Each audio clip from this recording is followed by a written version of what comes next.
so different.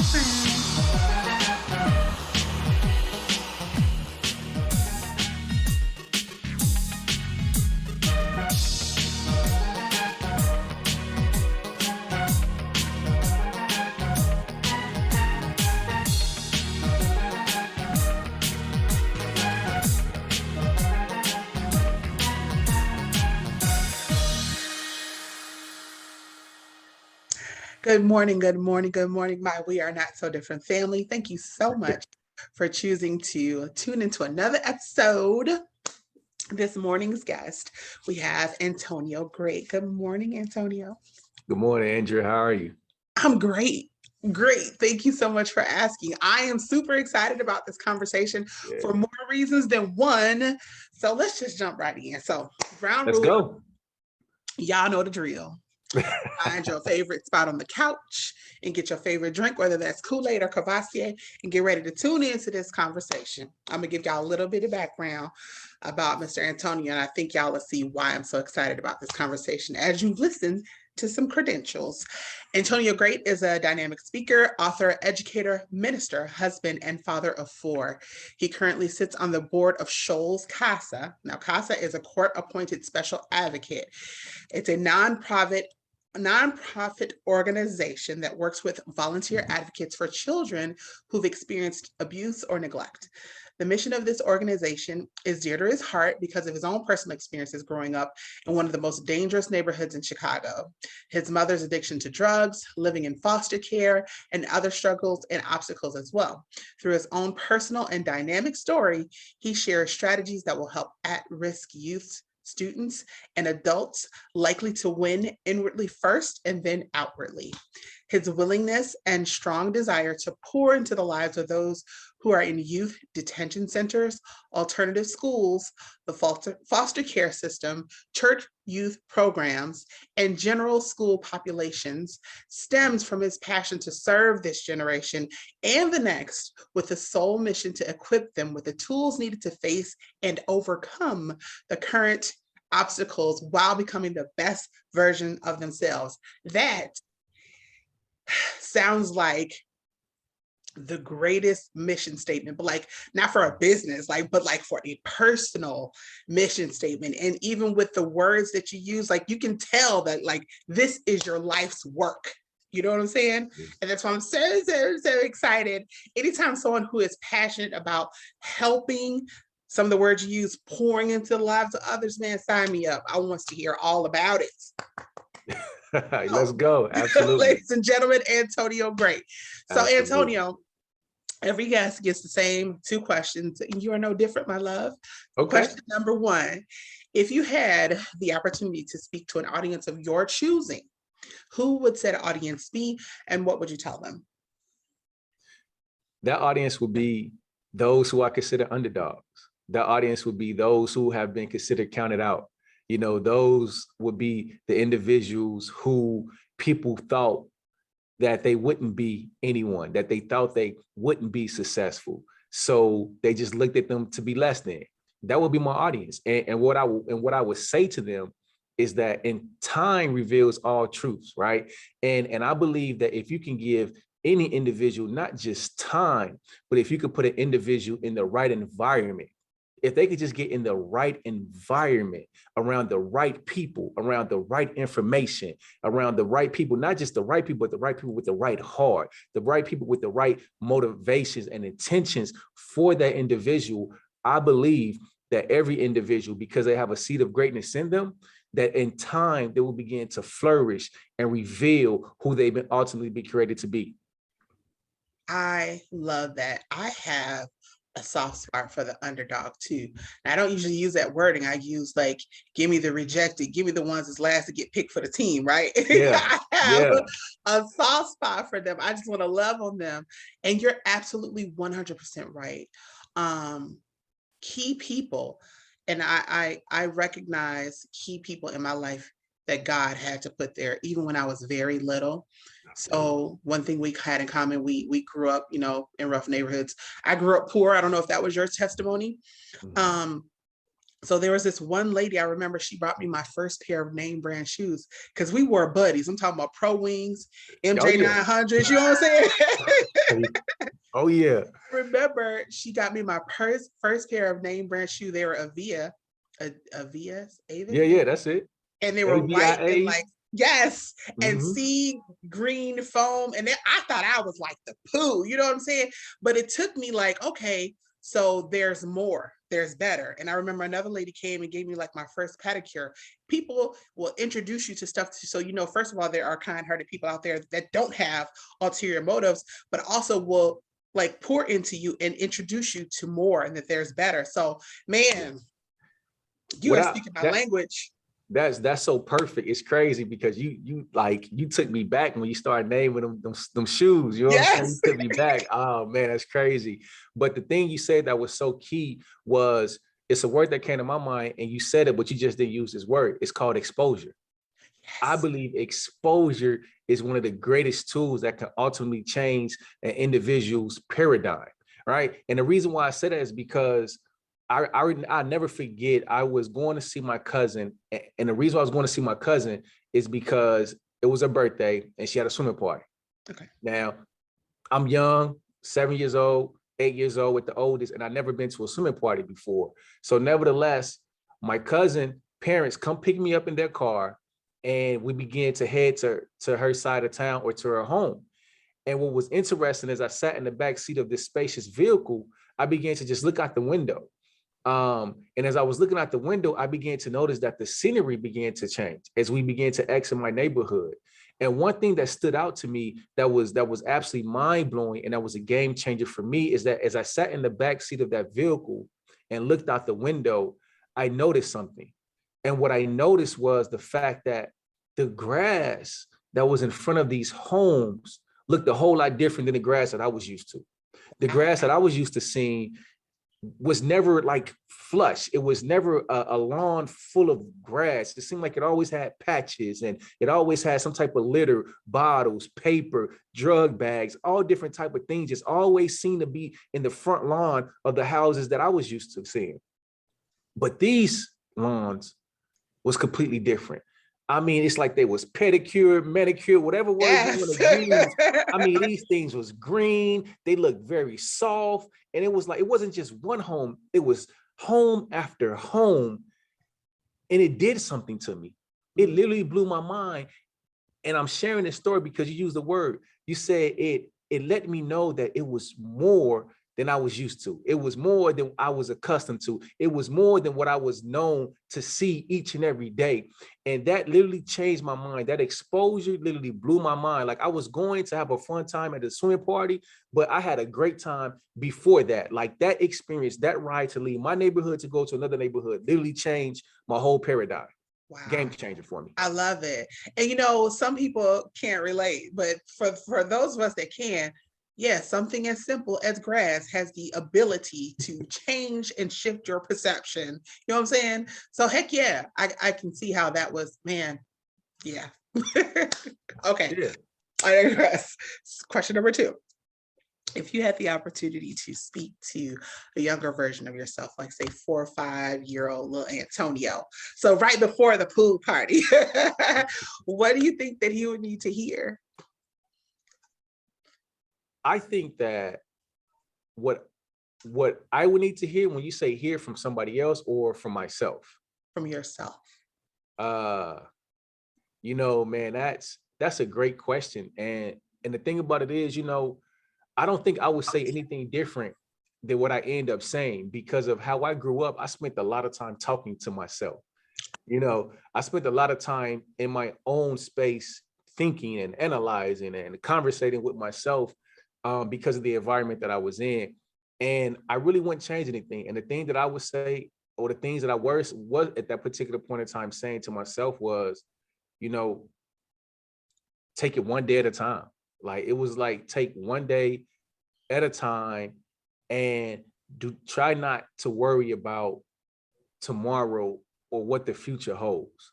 Wow. Because sometimes what happens is that anxiety begins to get the best of an individual because of they're looking at their current situation, they're looking at where they are right now, And then at the same time, they want to look 2 days down the road. They want to look 6 months down the road. They're trying to look down the road and so-called prepare and plan, which is nothing wrong with that. But sometimes the anxiety will get the best of you when you begin to understand the current situation that you're in. So how my self-talk was, man, continue to just take it one day at a time. Take it one day at a time and try to win that day.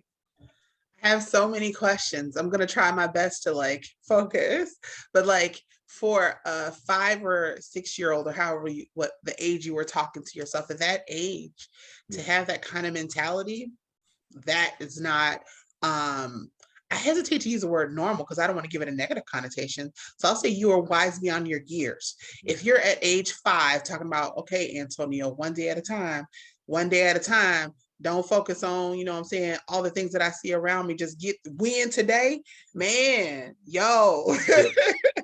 You're like, I'm able to verbalize it like that, now, what I'm saying, because of the age I am. But and you got to remember, like, man, I grew up in the inner city, the ghetto of Chicago. You're from Chicago, you know what that looks like, you know what that entails. And what people sometimes don't realize is that we're forced to grow up a lot faster. Yeah. You know what I'm saying? We're like, it's crazy, but we're forced to grow up a lot faster. We are introduced to things positively or negatively, typically sooner than we should be. And I give you one example. At 5 years old, like I was literally like walking to school at times by myself.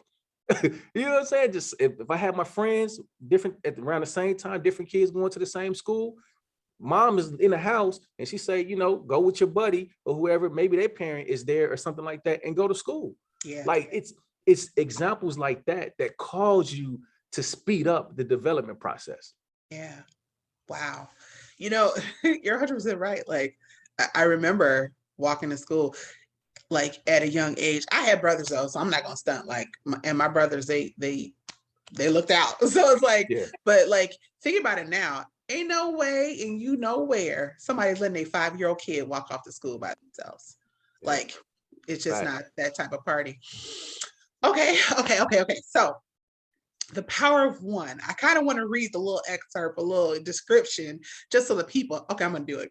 The power of one was written from a first person perspective to assist guardians, foster parents, and foster children in bridging the relationship gap. I'm going to stop there. There's so much in this little, I want to know how Power of One came to be, because I feel like there's a story behind that. I mean, I know the story of your background and your growing up and all that, but how did all that come to be put in the book that is entitled The Power of One? Yeah, no, great question. What it is that, for years I've been speaking to, I don't know, you could say the underdogs. I've been speaking to that group that you asked me about. And in my speaking, I realized that, it was just one of me. And yet I wanted to be in multiple places at the same time, potentially. So that's what pushed me to write the book. The book is my way to be in multiple places at one time. And because I entered into the foster care system and aged out of the foster care system, I felt a real strong need to speak to that demographics. But because I am a father and I am a husband and I'm a father of 4 amazing boys, I'm all about family. And I really value the family structure. And because of that, this book is an autobiography, of my life and everything. But at the same time, I'm sharing tips, tools, strategies with the foster parents, with adoptive parents, with guardians to help bridge that relationship gap. And what relationship gap, you may be asking, the relationship gap that exists when a foster child enters into a home of a stranger. There's a relationship gap that exists automatically from the jump, because what you got to be reminded of is that this foster child has endured some trauma. The degree of the trauma varies, but they have endured some form of trauma, because if they hadn't, they wouldn't even be needing a foster parent. They wouldn't be needing a guardian. You know what I'm saying? And because that child has dealt with some form of trauma, there's walls that are there. There's barriers that are there. That's just going to come with the territory. And what I want to ultimately do is share some tips, tools, and strategies, some insight information from my perspective, from my experience with the foster parent, that can potentially give them a leg up to help that transition be more successful right off the jump. I love that. So the fact that you have like basically the inside like scoop because it's something that you experienced yourself. What better way to um assist someone who is possibly going through, or not possibly, but going through that, and maybe thinking, nobody understands what I'm going through because y'all not the ones coming in and having to adjust to this family. And then, oop, pops onto the scene, come Antonio, bro. Yes, I do understand. And let me tell you how I made it through. I love that. I love that. So you call your shirt ex-foster child. Expound upon that, please, and thank you. No, the ex foster child is really in so many ways self-explanatory, but there's a lot more to it, because I think that unfortunately there's probably a negative stigma around foster children, and rightfully so, because when you look at the numbers, when you begin to look at the statistics, it doesn't look very favorable, because most kids that are in the foster care system, when they age out, don't go to college.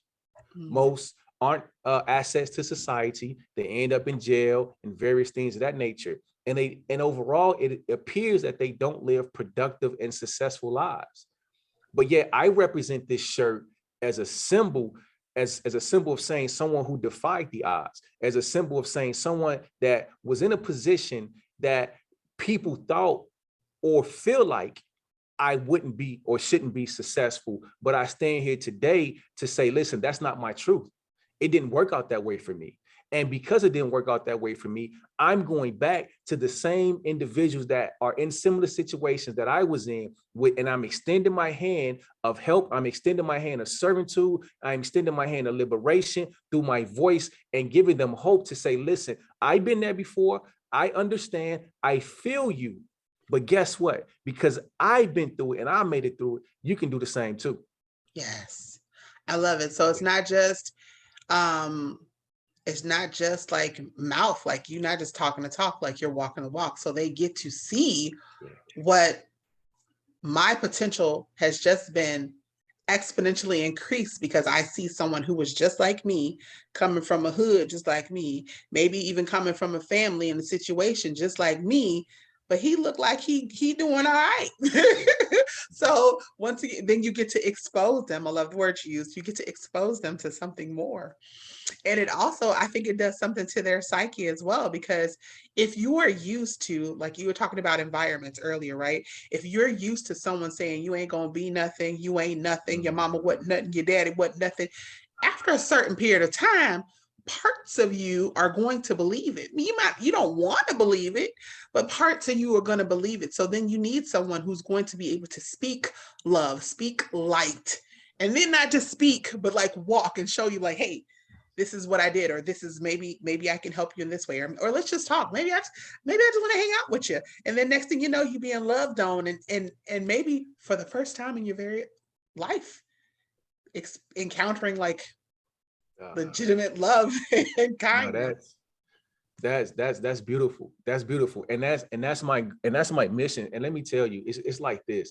You have people who have plants in their home. And one thing that scientists has proven is that if you want your plant to grow to be healthy and strong, there are some things that you might want to do if you want that plant to grow and be that way. What's a few of them? Put them in sunlight, right? They need sun. And then another thing is they even tell people, you know what, play certain type of music. They even tell people to sing to them and to talk to them and say positive words and things of that nature. Now, let me say this. If scientists can say, and if you know for yourself that if you speak certain words, particularly words of life, to a plant, that it will grow to be big and strong or become the best version of themselves, what more does it mean to speak life to that child? And you got to feel me on this, because man, you got to feel me on this. Listen, I believe that every person that is born has a seed of greatness in them. And that seed of greatness that is in them must get the proper nutrients for that seed to grow and flourish and become the best version of themselves. And what does that look like? You need somebody speaking words of life to you.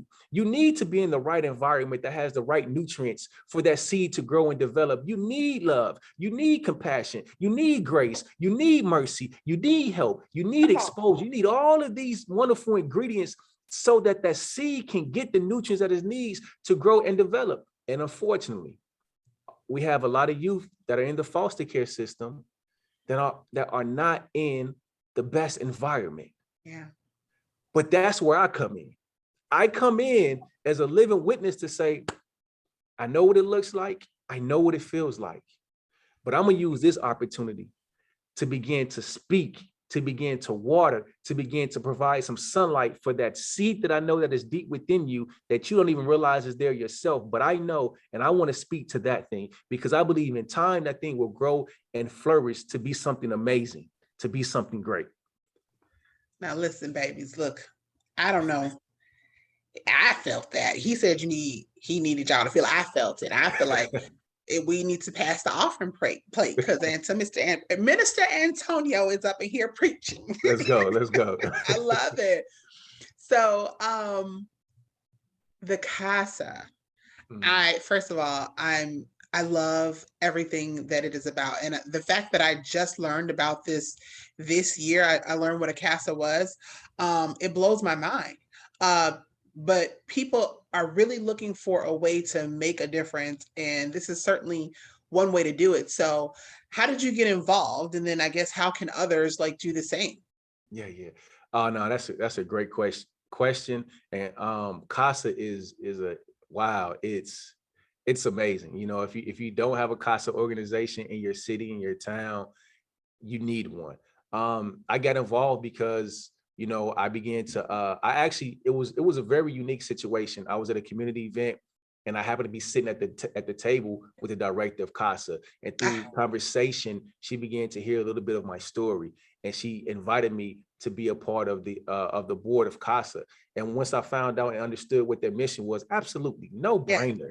Yeah. You know, so man, if you don't know what CASA is, once again, CASA is court appointed special advocates, right? And what they do is you have volunteers that literally act as social workers, and social workers get paid and they have a very challenging job to do. But you have these individuals from the community who willingly volunteer their time, their energy, and their resources to advocate for the children that are in foster care. These individuals are absolutely amazing because these individuals, their hearts go out for these kids that are in the foster care system.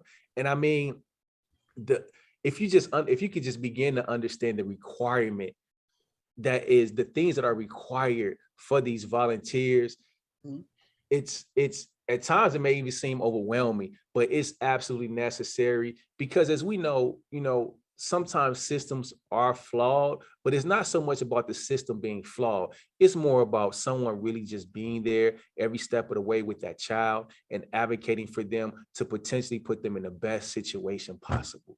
That's it. Put them in the best situation possible. And that is what CASA is all about. So CASA,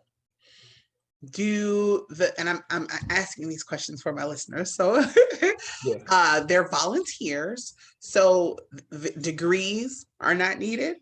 Not needed. Nope. Experience not needed. So all those people, if you're thinking, okay, you want a way to get involved and don't know how, there's no experience, there are no degrees. All that is needed is a willing heart. Now I will say, man, I believe that people who work alongside, or even the foster parents, like they're a different breed. And I'm not saying that in a negative way at all. I just know I can only imagine bringing an event and a child into my home, knowing that they probably don't get to stay with me. Like, unless I plan on adopting, or unless that child is, you know, qualified or ready to be adopted, the potential of the child leaving me after I have like poured out my love and like I have grown a bond, like that's difficult. So I believe that it takes a special kind of person to do that. Absolutely. But for CASAs, like I think of it like maybe a mentoring position, or am I minimizing the role?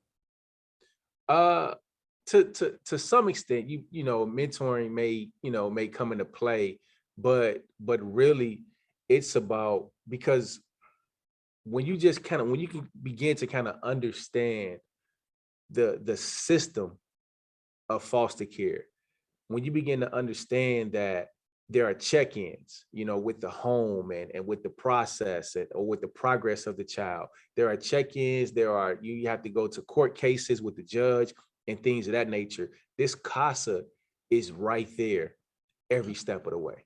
Oh, wow. So This definitely CASA is, more. I think yeah, I, yeah, I did minimize the role then. My apologies. CASA sounds like much more than a mentor.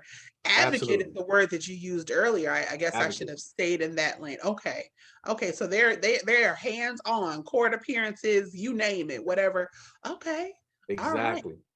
I love it. Exactly. I love Yep. it. And I guess it also lets the kid know, or the I don't Yep. know if kid is a bad word or That's whatever. fine. It lets the child know that there's more than one person looking out for you. So you have your potentially your foster family, and then you have like this CASA that, I yes, grow the village.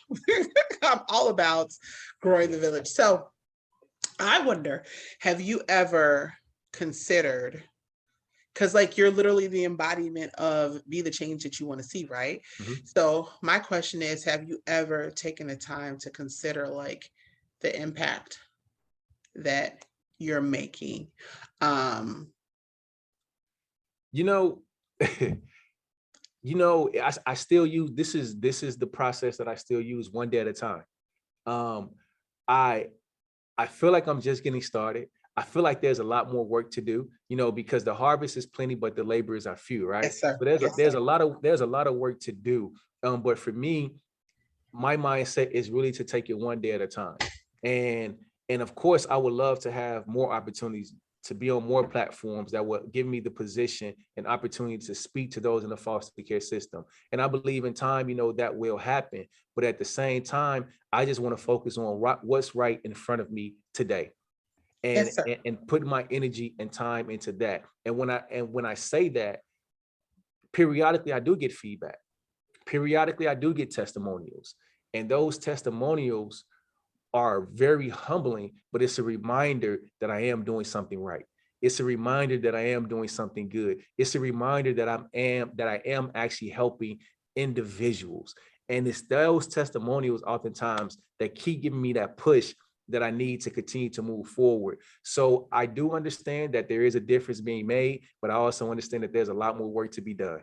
Yes sir, I love it. Yeah, so like definitely more work to be done, definitely.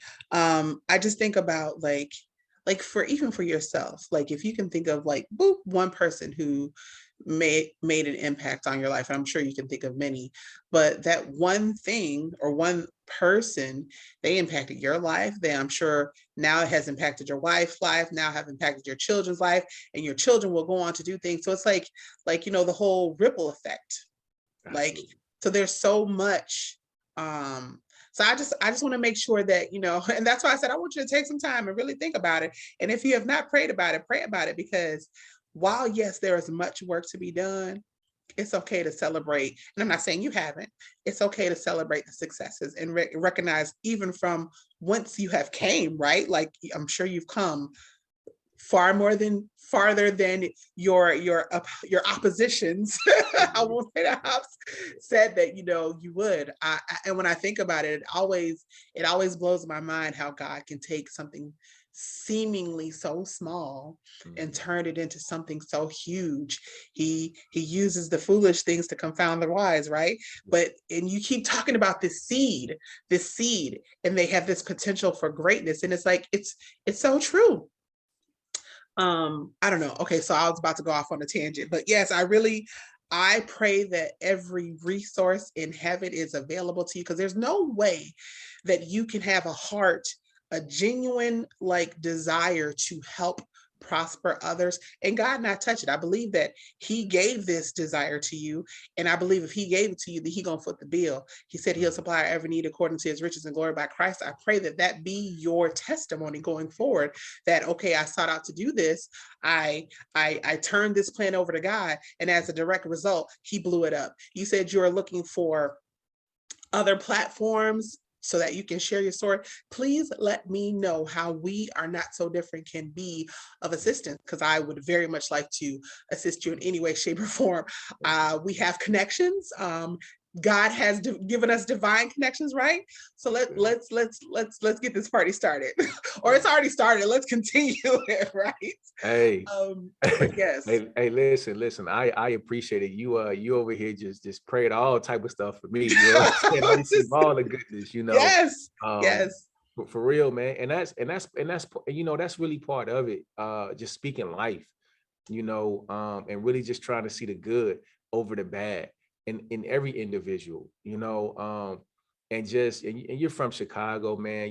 We see things, we experience things, and what we realize over time to escape those things is such a blessing. yeah, It's such a blessing because we got friends and family who didn't make it. exactly. And when you begin to think about it, I'm just always grateful. I'm just always grateful to be where I am today, and I'm compelled, to go back and do what I'm doing right now. And the truth of the matter is, it's the least I can do. Yeah, I love it. Yeah, like so you can't have this desire, it's this God-given desire, and you not prosper. I refuse to believe that. And then as long as you remain humble, like you're obviously are, there's this, it's like a winning combination. You can't Yeah. lose. So I want you, well, first of all, well, I didn't think yeah, okay, yeah. So I want you to tell my listeners where they can find you. I want you to use this time to shamelessly plug yourself, give us emails, websites, Yeah. whatever, whatever Oh, you no got doubt. going on. Yeah, it's to find me is very easy. My website is the best place to start off. It's www.antoniograte.com, and it's ANTONIOGRAT as in Tom, E as in elephant, .com. And on my website, you can find my social media handles. I'm on Facebook, I'm on Instagram. Just click on one of those links, follow me, shoot me a DM. I got chat functions on the website, all different type of stuff. Send me an email, whatever the case may be, and let's connect. Let's communicate, and let's see how I can serve and help, what it is that you guys have going on. Because I'm available. I definitely try to make myself available, and just try to, get in where I fit in. Yes. So speaking engagement, schools, public events, like you name it, he's up for all Yeah, that. Where yeah, can people find your book? yeah. The first place to start is my website. Okay. Just simply go to my website. There's a link there to purchase the book, and it's that simple. Yes, I love it. How about this ex foster child shirt? Is that something that you sell as well? I'm just trying to put you all the way out there, Oh, like. no, that's good. It's something that I'm not selling just yet. Maybe it's something that I should. But I do have a link for merch on my website. Okay. It's my Be Grateful merch. Be Grateful is more than just a slogan, it's a lifestyle, which is my tagline. And Be Grateful stems from the fact that around the age of 9, I lost my grandmother, the love of my life. I lost her to breast cancer. And at that point, I felt like I lost a part of me. At that point, I really felt like throwing in the towel. That's all I wanted to do. I spent many days and many nights crying in despair because I was simply just heartbroken, didn't know what was going to happen to me and for me. I didn't see a future for myself. And in the midst of the darkness, in the midst of those cloudy days, I had an amazing thought to break through that. And that thought was, Antonio, if you quit, Antonio, if you throw in the towel, how are you going to make your grandmother proud? And it Wow. was that single thought that began to strengthen me. And how it began to strengthen me is because I began to be thankful. I began to be grateful for my grandmother and all that she showed me and all that she said to me and all that she done for me. And I began to fight another day for her. I began to live another day for her. I began to fight harder another day for her. I began to no longer just succumb to the challenges that I was faced with each and every day. And because of that, I began to love myself.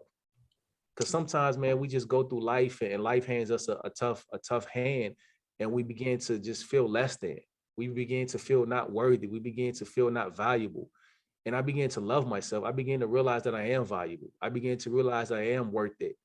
And slowly but surely, I started to get the victory over those various things that was designed to take me out. And that's what Be Grateful is all about. Be Grateful is a message of hope, love, and victory. And that's my tagline. And I live by it each and every day. And I do have some merch. If you just go to my website that you can purchase. That website one more time for the Vine Run. One more time. One more time. It's www.antoniograte.com. Yes. Well, I thank you so much, Antonio. If no one has told you lately, you are truly doing God's work. And you're an inspiration. Thank you for using your voice and your platform to help others. I was going to say others like you, but even others that are not like you, just help others, man. I thank you for real, for real. You're an inspiration. No, thank you. Thank you for those encouraging and kind words. And thank you for the opportunity to be here and break bread with you and your listeners. Yes, sir. No problem. Now, speaking of listeners, y'all know the drill. It's another weekend going by. So I want y'all to do something just for yourselves. Take some time, do some self-care, whatever that looks like for you. Whatever that looks like for you, because you deserve it. Until next week, I love you guys. Peace. We are not so different.